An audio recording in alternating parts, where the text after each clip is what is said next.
Good morning as always. Good morning FCC family. Welcome to this tutorial on how to convert FCC to piso. Alright, open natin yung MetaMask. Ito yung gamit ko. Marami na tayong wallet, Trust Wallet, Legit, yun. Okay, pwede ninyong gamitin yon. So, yung sa akin, MetaMask yung ginagamit ko dito. Minsan Trust Wallet. Right, yan, open na siya. So, tingnan nyo, may 12 matic ako dyan. Pang gas pay natin. So, click browser. Yun. So, FCC staking dap.com. Click connect wallet. Alright. After that, tapos nyan, scroll natin pataas. Pili tayo kung anong wallet i-connect natin. Alright, click MetaMask since MetaMask yung ginagamit natin pero connected yan sa Trust Wallet. Then, click participate. Alright, hintayin natin. Tingnan nyo, ang laki-laki na naka-stake na may 275 total staker tayo with 100% APR pa. But this September, magbabago na yan, 80% na lang. Okay, hinihintay ko mag-pop up. Ayan, nag-pop up na yung ko. So, yung gagawin ko dito, syempre, mag-harvest tayo. Yun. So, tinitingnan muna natin ano yung mga dito. So, first, harvest. Ayan. Click ko yung harvest. Then, ini-edit ko yung gas fee para mas madali siya. Click aggressive. Then, save. Then confirm. Hintayin mo lang yan, mabilis yan. Kasi Polygon yung gamit natin. Yung blockchain natin is Polygon, madali yan. Submitted yun. Yes, transaction complete. Then makikita natin na reward successfully harvested. Puntahan natin yung next. Mga kunti lang yung laman dito pero okay na rin. So the next one is more than 4,000 FCC. Ganun pa rin, edit natin, click aggressive, click save, click confirm. Yun, paulit-ulit lang sa pag-harvest. Yan kung paano tayo mag-harvest. Alright, hintayin lang natin. Huwag masyadong pindot ng pindot. Makakancel yung harvest mo. Yan, another one. So, harvest na naman. Click matic dyan, edit natin, aggressive. Then save, confirm. Paulit-ulit yan kung paano natin ma-harvest si FCC. Ayan yung mga nagpaka naka-stake ng mga coin. Alright, so another harvest. Yun, edit natin, gas fee, aggressive, save, confirm. Paulit-ulit. So madali na lang para sa inyo na mag-edit tayo or mag-harvest tayo dito kay FCC. Yun, reward successfully harvested. Alright, yan. So medyo marami-rami na rin yung naka-stake natin, kaya lang malilit lang na amount, 4,000, 5,000, ganoon. Okay, kung so yan. So yun lang yung natin dyan. Alright, so tingnan natin yung last na nasa last na tayo. Reward successfully harvested. Ito is 175 FCC. Okay na rin yan. Pero minsan tingnan nyo yung gas pin ninyo ha. Kaya ko ini-edit para mas mabilis. At saka para hindi mag-failed yung natin, yung pag-harvest. Alright, meron pa yata dito sa baba. Meron pa 4,411. May 5,000 pa dyan. 134 yung natin dito. Same pa rin. Save, confirm. Tingnan nyo for how many minutes. Ang dami-daming transaction na mabilis talaga si Polygon. Yun. So, yun. Lahat na. Tingnan natin kung ilan yung na-harvest natin FCC. Ito last to. Last na to. Yan. Last yan. Then tingnan natin. Muna harvest. Right. Right, tingnan natin kung lahat na ba na-harvest. Okay. So, sa tingin ko na-harvest na lahat. Okay, balik tayo sa wallet. Yun, may nakuha tayong 5,695 FCC. Ayun, ang gagawin natin dyan. So, i-click lang yan. Yun. After that, click swap. Ayun.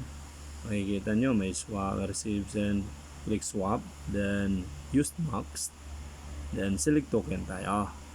Search natin yung USDT Polygon ha.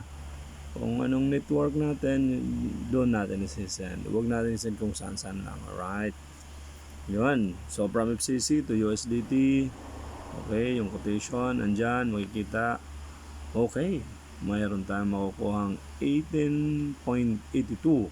Pero minsan nagbabago ang bilis niyan kasi. Okay, swipe mo lang yan to swap. Alright. Yan. Na-swipe na. Tingnan natin kung complete ba yung transaction natin dito. Ang galing ng ano natin, ng wallet natin, yung network natin, ng blockchain. Yun. Malupit doon. Uy, 0 FCC na tayo. So, meaning na convert na yung FCC natin to USDT. Yun, transaction completed. Tingnan natin doon sa Trust Wallet. Sa wallet rather. Yan. 18.8194 USDT. Alright, yung gagawin natin dyan, pupunta natin yan sa ibang wallet. Sisend natin yan para sa P2P trading. Oo. Puntahan natin yung Binance ko. Yun. Na-update ko naman yung Binance ko kanina. So, puntahan natin sa Binance para makita natin. Yan. Click Binance. Okay, naka-open agad yung Binance ko. Saka click deposit. Alright. So, wallet. Then, USDT. So, makikita mo dyan, may mga network Polygon tayo. Click Polygon. Then, copy yung address natin. So, pagkatapos i-copy yan, balik ulit tayo sa MetaMask. Sa wallet natin, MetaMask, login. Madaling mag-close yan eh. So, kailangan mag-relogin tayo. Yun. Na-open na siya. So, yun, makikita nyo. Click send. May mga cancel tayo dyan. Click send. Paste natin yung address natin sa Binance. Then next. Then use max. Then, yun, lalabas. Then click send. Alright. Edit natin. Punta natin sa aggressive para mas mabilis at hindi mag-failed yung pag-send natin. Alright, hintayin lang natin yung transaction. Alright. Yan, transaction complete. So, wala na. So, punta natin si Binance. Nandun na yata. Ang bilis, di ba? 0 USDT na tayo sa MetaMask. Na-send ko na sa Binance. Tingnan natin. Alright. Makikita natin to dito. Yun. Yung takong Binance ko. Tinignan ko. Yan yung mga transaction ko. Nandun na. 18.819402 USDT. So, by the way, hintayin natin yan hanggang sa ma-confirm. Mga ilang minuto. At least ngayon yung Binance mas mabilis. Kung makikita nyo, naghihintay tayo dito na ma-confirm yan. So, at least ngayon, mas madali na mag-confirm sa sa Binance. Isang bundle na lang. So, mga almost 8 minutes to 5 minutes. Okay, mako-confirm na yung mga assets natin. Tingnan nyo, 8 minutes yung sa akin para ma-transfer ko na from spot wallet to funding wallet. Yun. So, tingnan nyo. Almost 8 minutes yan. So, medyo matagal-tagal din yung paghihintay natin. Yan. Alright. So, at least na i-transfer na natin from MetaMask to Binance. Alright. So, yun. Tingnan muna natin dito. Balik tayo. Oo. Yan. So, tingnan natin ilang minuto na lang. Spot wallet yung ano yan.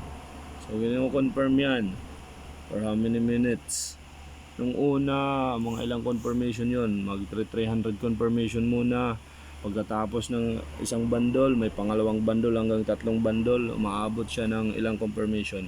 So kung makikita nyo, yung mga transaction ko, yan yung mga transaction ko. Di nalugi kay FCC. Puhunan, bawi na yung puhunan natin dito. Yung naglalaro na lang dito yung ano, yung profit. So, yung dami-dami na natin na withdraw dito. So, kung makikita niyo yung transaction ko dyan, dami niyan. May nagpapa-convert naman. So, from USDT to piso. Pero lahat ng nandyan, kadalasan na akin yan. Yun, tingnan natin. Uy, 6 minutes pa. So, medyo matagal na, 8 minutes. Pero okay lang. Yan, napakadali lang. So, hanggang sa harvest. So, FCC to USDT. Basta wag lang ninyong kakalimutan na ang ating network ay Polygon. Kahit anong platform ng puntaan ninyo, mapa-CoinSpeech pa yan, mapa-Padax pa yan, o kung kahit anong platform pa yan, Birgit, SafePal, lahat. Basta yung network na pipiliin natin ay Polygon. Hindi tayo pipili ng kung ano-anong network lang. Kasi pag Polygon network yung asset natin at mapunta to sa Ethereum or Solana or kahit anong network pa dyan, di mo na mare-retrieve yan. Di mo na makikita yan. Kawawa ka.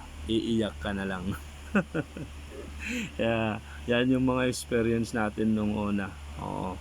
Kala ko kasi, just for example, yung CoinSpeech nung una, Ethereum lang yung support dyan yung network nila.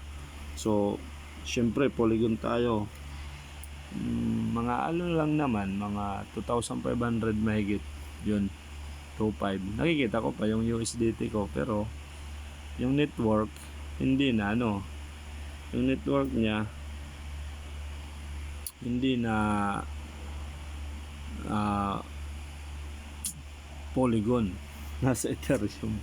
Hindi mo makukuha yun, kawawang bata ka. Ilang minutes na lang, 4 minutes. So yan, pagka natapos yung 4 minutes na yan, yun, completed na siya. So tingnan natin, completed. So ngayon, kung gagawin natin dito, so punta natin yung wallet. So by the way, itra-transfer mo pa yan. Itra-transfer mo kahit nasa Binance na siya. So makikita mo yan, nasa spot wallet siya. So i-click mo transfer, yun, pumasok na siya. So kung mo transfer, then use Max or Max, funding wallet. Pupunta natin sa funding wallet. Napakadaming yung wallet na dyan, para sa P2P. Yun, click transfer, successful, okay. Then pagkita mo wala na yan sa spot, so click mo yung funding. Yun, makikita mo dyan. So click mo yung P2P. Yun, P2P trading tayo. Yun, okay, makikita mo yung buy, sell ng USDT nandyan. So para mas mabilis, click mo yung sell, then i-click mo yung amount, kung ilan lang yung amount na mayroon sa'yo na binibenta mo, then confirm ka lang. Yun, tsaka yung payment, napakarami dyan, GCash or bank transfer, ganon. So ito dito, pinili ko na yung Silaw rin. Yan, 58.42 yung bili niya ng isang USDT. Pakamahal ng USDT ngayon, dollar, malupet. Yon. So yung 18.81 na USDT ko, nagkakalaga siya ng click mo lang yung sell, then yung information mo sa GCash. Yan, tingnan natin. Yan yung GCash ko. Alright, click lang. Yan yung nasa taas na yung info ko, GCash. Then click mo lang yung all. Yan, click pag yun, mag-upper yan, 18.82. Then, okay na lahat. Tingnan mo yung information mo kung saan mo yan, ano. Click mo lang yung sell. Oh, sell. Ayan, may conversation dyan. I-click mo yan. So, may mga patnobay dyan, ano. Sige.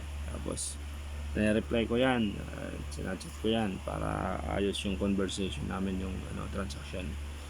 Yun, hintay-hintay ka lang. So, isisend yan yung ano, yung 1,000 mahigit, isisend yan sa GCash mo. Yun, tingnan mo. So, sell, pending pa siya. So, 1,099 pesos yung worth ng 18.82. So, makikita mo yan. So, may dito sa baba, may help at saka payment received. So, pag na-send na yan ng buyer, so, tingnan mo muna yung GCash mo. Wag mo nang i-release yung asset. Yun. So, nag-apply na siya. So, meaning, na-receive ko na yung 1,000 na ito. Tingnan ko yung GCash ko kung totoo ang pumasok. Okay, tingnan natin sa GCash natin kung totoo ang pumasok yung piso natin, yung 1,099 point something. Sige nga.